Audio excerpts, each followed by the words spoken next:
آج ایک واقعہ ہو گیا اڈیالہ جیل کے باہر اور اس کے اوپر بہت شور مچا ہوا ہے۔ یہ واقعہ کیوں ہوا؟ سادی وجہ یہ ہے کہ آج عمران خان صاحب کی ملاقات ہوئی تھی اپنے لوگوں سے جیل میں، جہاں پہ کیس چل رہا تھا توشہ خانہ 2 کا۔ تو پھر پلان کیا گیا کہ باہر کچھ ایسا کیا جائے کہ جو عمران خان صاحب جیل کے اندر سے بولے وہ بات ڈسکس ہونے کی بجائے ڈسکس یہ ہونا چاہیے جو باہر ہوا۔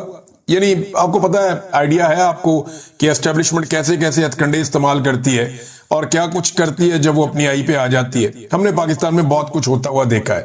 اس طرح کا بڑا گند پاکستان کے اندر ڈالا اسٹیبلشمنٹ نے۔ فاطمہ جناح صاحبہ کے ساتھ بھی یہی کیا گیا، ان پہ گند اچھالا گیا، ان پہ کیچڑ اچھالا گیا، ان کو گندا کیا گیا۔ یہ ملٹری اسٹیبلشمنٹ نے کیا تھا۔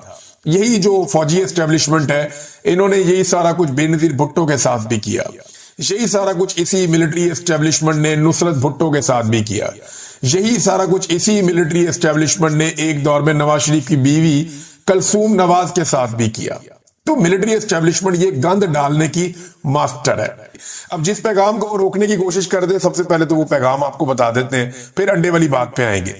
نمبر 1، عمران خان نے کہا کہ تحریک انصاف جو اختر مینگل صاحب نے اور محمود اچکزئی صاحب نے جو کال دی ہے، جو ہڑتال کی کال دی ہے، یہ اس کے اندر بھرپور شرکت کرے پاکستان تحریک انصاف اور ان کے ساتھ ملا جائے اور اس ہڑتال کو کامیاب بنایا جائے۔ ایک تو عمران خان صاحب نے یہ کہا۔ دوسری چیز عمران خان صاحب نے کہی کہ خیبر پختونخوا کی حکومت کو میں سخت ہدایت کرتا ہوں کہ باجوڑ اور وزیرستان میں ڈرون حملے مکمل طور پر بند کروائے جائیں۔ یہ سب کچھ خیبر پختونخوا حکومت کو کمزور کرنے کے لیے کیا جا رہا ہے۔ پھر عمران خان صاحب نے تیسری بات یہ بتائی کہ میرے اوپر اور بشرا بی بی کے اوپر ٹارچر کیا جا رہا ہے، ہمیں ذہنی اذیت دی جا رہی ہے اور ہمیں قید تنہائی میں ڈالا ہوا ہے۔ یہ ہم پر ظلم نہیں بلکہ عوام پر ظلم ہے۔ وجہ یہ ہے کہ ہمیں خاموش کروا کر عوام کی آواز کو دبانا چاہتے ہیں۔ لیکن اس وقت اپوزیشن تو عمران خان ہی ہے نا، اور تو کوئی ہے ہی نہیں، اور اپوزیشن ہی عوام کی آواز کو اٹھاتی ہے۔ تو عمران خان کو جس اذیت میں ڈالا جا رہا ہے، وجہ صرف یہ ہے کہ اس کی آواز بند کر دیں، اور آواز بند کر کے کس کی آواز بند کرنی ہے؟ عوام کی آواز بند کرنی ہے۔ عمران خان اپنے لیے تو مانگتا کچھ نہیں ہے، بلکہ اس کو تو آفر کرتی ہے اسٹیبلشمنٹ، خان صاحب اپنے لیے کچھ مانگے آپ کو ہم پاکستان سے باہر نکال دیتے ہیں، یہ کر دیتے ہیں، وہ کر دیتے ہیں۔ بے شمار آفرز عمران خان کو دی گئی ہے، لیکن اس نے عوامی مفاد کے لیے سرنڈر نہیں کیا۔ اب وہ یہ کہتا ہے کہ ہماری آواز دبا کر عوام کی آواز کو دبانا چاہتے ہیں، اور اس کے لیے ہمیں شدید ذہنی تشدد کا نشانہ بنایا جا رہا ہے۔ عمران خان صاحب کی بہن نے یہ بھی بتایا کہ عمران خان صاحب نے کہا کہ میری صحت بالکل ٹھیک ہے، اس بارے میں کوئی کسی قسم کی باہر جو چیزیں ان کے اوپر آپ کان نہ دھریں۔ حالانکہ میری اطلاع کے مطابق بھی عمران خان صاحب کے ساتھ میڈیکل ایشوز ہیں، پرابلمز ہیں، لیکن وہ اتنا مضبوط آدمی ہے، وہ بتانا ہی نہیں چاہتا، وہ اپنی کمزوری کو سامنے رکھنا ہی نہیں چاہتا، وہ یہ کہنا ہی نہیں چاہتا کہ وہ بیمار ہے، کیونکہ اسے اس بات کا ڈر ہے کہ وہ زرداری اور نواز شریف کبھی نہیں بنے گا۔ تو عمران خان تکلیف برداشت کرتا ہے، لیکن عمران خان صاحب جو ہے وہ تکلیف سے شکوہ اور گلہ نہیں کرتے۔ کیسا آدمی ہے؟ قوم کے لیے جو ہے وہ درد برداشت کر رہا ہے، لیکن وہ یہ نہیں بتا رہا کہ مجھے درد ہو رہا ہے یا مجھے تکلیف ہو رہی ہے، اور وہ اس کو برداشت کر رہا ہے صرف اس لیے کہ لوگ اسے کمزور نہ سمجھیں یا اس کے لوگ کمزور نہ پڑ جائیں، یا وہ بزدلوں کی صف میں جا کر کھڑا نہ ہو جائے جہاں پہ نواز شریف اور زرداری وغیرہ ہمیشہ سے کھڑے رہتے ہیں۔ تو یہ عمران خان صاحب کا ایک پرابلم ہے۔ اب دیکھیں نا، اس میں زلمے خلیل زاد نے اب کچھ بات کی ہے۔ انہوں نے کہا جی مجھے بہت قابل بھروسہ ذرائع سے یہ بات پتہ چلی عمران خان کے بارے میں کہ ان کے ہیلتھ ایشوز ہیں اور انہیں مس ٹریٹ کیا جا رہا ہے ان کی قید میں۔ انہوں نے کہا جی کہ مجھے ایسی رپورٹس ہیں کہ انہیں ابیوز کیا جا رہا ہے، یعنی ایسا خوراک دی جا رہی ہے جس میں انسولین ہے تاکہ انہیں ہارٹ اٹیک آ جائے، یعنی ایسا کچھ عمران خان صاحب کی خوراک میں دیا جا رہا ہے جس سے یہ کوشش کی جائے بقول زلمے خلیل زاد کے کہ عمران خان صاحب کو شاید اس سے ہارٹ اٹیک آ جائے، یہ زلمے خلیل زاد کے بقول۔ اور مجھے یہ بھی بتایا گیا ہے کہ انہیں پلوٹڈ واٹر دیا جا رہا ہے، یعنی گندا پانی دیا جا رہا ہے، اور مکمل آئسولیشن میں رکھا ہوا ہے، اور کوئی ایئر کنڈیشن بھی نہیں ہے ان کے سیل میں۔ تو یہ ان کی صحت کو متاثر کر رہی ہیں یہ چیزیں، اور یہ مس ٹریٹمنٹ ہو رہا ہے ایک پولیٹیکل پرزنر عمران خان کے ساتھ۔ یہ شرمناک ہے اور اس کو فوری طور پہ روکنا چاہیے، اور اس کے اوپر پریشر جو ہے وہ جنریٹ ہونا چاہیے۔ بہت ساری چیزیں انہوں نے اور بھی بولی ہیں، یونائٹڈ نیشن کو اس کے اوپر کرنا چاہیے کہ اس قسم کے ٹارچر کے ساتھ جو کیسے ڈیل کیا جاتا ہے۔ بہرحال یہ ظلم خلیل زاد ہیں، وہ اپنے سورسز سے کہہ رہے ہیں، یعنی ان کو تو اطلاع ملتی ہے امریکن امبیسڈر سے, ان کے اپنے کچھ سورسز ہیں یا پاکستانی اسٹیبلشمنٹ میں ان کے سورسز ہیں, وہاں سے ان کو اطلاع ملتی ہے. تو ان کی اطلاع کے مطابق عمران خان کو ایک ایسا لگتا ہے کہ مارنے کی سازش ہو رہی ہے. ان کی خوراک میں ان کے بقول چیزیں مکس کی جا رہی ہیں, ان کے بقول انہیں گندا پانی دیا جا رہا ہے, اور ان کے بقول عمران خان صاحب کو نقصان پہنچایا جا سکتا ہے, وہ خطرے میں ہے, اور یہ مس ٹریٹ کیا جا رہا ہے سابق وزیر اعظم کو. عمران خان کی بہن جب باہر آئی, انہوں نے آ کے جب یہ باتیں بتائیں تو اس کے بعد صحافیوں سے بھی ان پہ اٹیک کروایا گیا. دیکھیں صحافت میں اور ہراسمنٹ میں فرق ہوتا ہے. یعنی صحافت آپ کرتے ہیں تو آپ کھڑے ہو کے سوال کرتے ہیں, آپ کو جواب مل گیا ٹھیک ہے, آپ کو جواب نہ ملا آپ کاؤنٹر کوسچن کر سکتے ہیں, لیکن آپ کسی کو ہراس نہیں کر سکتے.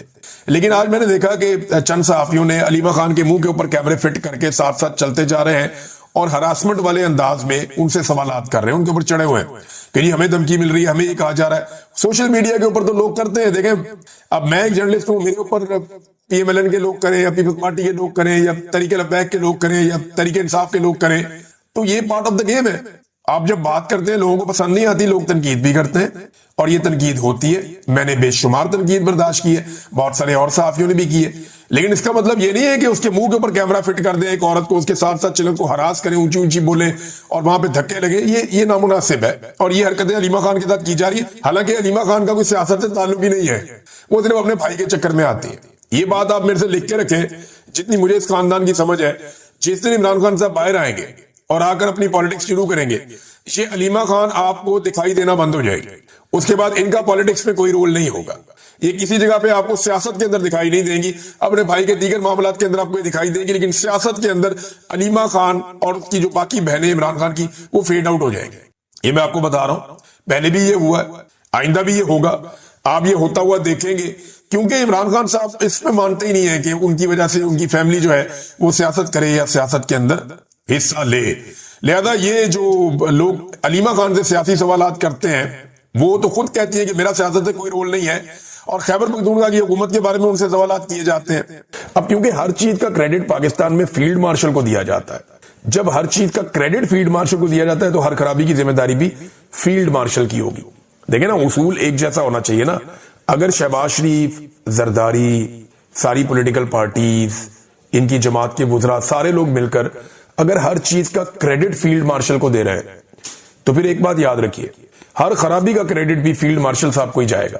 کیونکہ یہ نہیں ہو سکتا کہ میٹھا میٹھا ہپ ہپ کڑوا کڑوا تھو تھو, یہ نہیں ہو سکتا. پھر کریڈٹ بھی جائے گا. مین ہول نہیں ہے تو فیلڈ مارشل ہے ہمارے پاس, وہ رسپانسیبل ہے, مین ہول ہونا چاہیے تھا ہمارے پاس. اب عمران خان صاحب پہ تنقید کرتے ہیں کہ عمران خان نے اپنے دور میں کیا کیا. میں آپ کو سناتا ہوں کیا کیا. یہ گروک سے پوچھا, آرٹیفیشل انٹیلیجنس سے, کہ عمران خان کے دور پہ کچھ منصوبے تو بتاؤ. اب وہ کیا بتا رہا ہے؟ انہوں نے کہا جی کہ اس نے 20 منصوبے بتائے. 20 پوچھے تھے, 20 ہی بتائے. اس نے کہا جی نمبر 1 احساس پروگرام, غربت مٹاؤ. نمبر 2 10 بلین ٹری سونامی کا پروگرام تھا, بہت بڑا پروجیکٹ تھا. نمبر 3 نیا پاکستان ہاؤسنگ سکیم تھی, بہت بڑا پروجیکٹ تھا. نمبر 4 صحت کارڈ تھا, پاکستانی آج بھی یاد کرتے ہیں. نمبر 5 کامیاب جوان پروگرام تھا, بہت نوجوانوں کو موقع ملے. نمبر 6 دیامر بھاشا ڈیم, عمران خان صاحب. محمد ڈیم, عمران خان صاحب. کرتارپور راہداری, عمران خان صاحب. کلین گرین پاکستان, عمران خان صاحب. روشن ڈیجیٹل اکاؤنٹ, اربوں ڈالر, عمران خان صاحب. راست پیمنٹ سسٹم, عمران خان صاحب. احساس کفالت پروگرام, عمران خان صاحب. پناگاہیں, عمران خان صاحب. لنگر خانے, عمران خان صاحب. کسان کارڈ, عمران خان صاحب. احساس اسکالرشپس, عمران خان صاحب. پلانٹ فار پاکستان, عمران خان صاحب. پروٹیکٹڈ ایریاز انیشیٹو, یہ عمران خان صاحب کا انیشیٹو ہے, ان ایریاز کو پروٹیکٹ کیا جائے, تو یہ بھی ان کا ہے. کووڈ 19 سمارٹ لاک ڈاؤن, ایک زبردست منصوبہ جس کو پوری دنیا نے سراہا. کون تھا؟ عمران خان صاحب. اثاثہ ریکوری یونٹ, شہزاد اکبر صاحب نے بہت پیسہ انہوں نے دنیا سے اکٹھا کیا, جو پاکستان کا لوٹا ہوا تھا. کون تھا؟ عمران خان صاحب. عالمی سطح پر افغان امن عمل میں عمران خان نے بہت بڑا کردار ادا کیا. ریکارڈ کیس کے اندر پاکستان کے 11 ارب ڈالر انہوں نے بچائے. اسلامو فوبیا پر اقوام متحدہ میں قرارداد پاس کروائی. قرض معافی کی وکالت کی. روس کے ساتھ تعلقات بہتر کیے. کوئی نئی کوئلہ پلانٹس نہ بنانے کا انہوں نے اعلان کیا کہ کوئلے کے ساتھ ہم کوئی بجلی نہیں بنائیں گے, اس سے پولوشن ہوتی ہے. اور بہت ساری چیزیں, بے شمار چیزیں جو عمران خان صاحب نے کی ہیں. تو یہ جو لوگ کہتے ہیں عمران خان نے کوئی کام نہیں کیا, تو یہ چند کام ہیں عمران خان صاحب کے. اور جتنے کام عمران خان صاحب نے کیے نا 3 سال میں, اب اتنے ہی سال ان کو بھی ہو گئے آئے ہوئے, لگ بھگ 4 سال ان کو ہونے والے ہیں آئے ہوئے. تو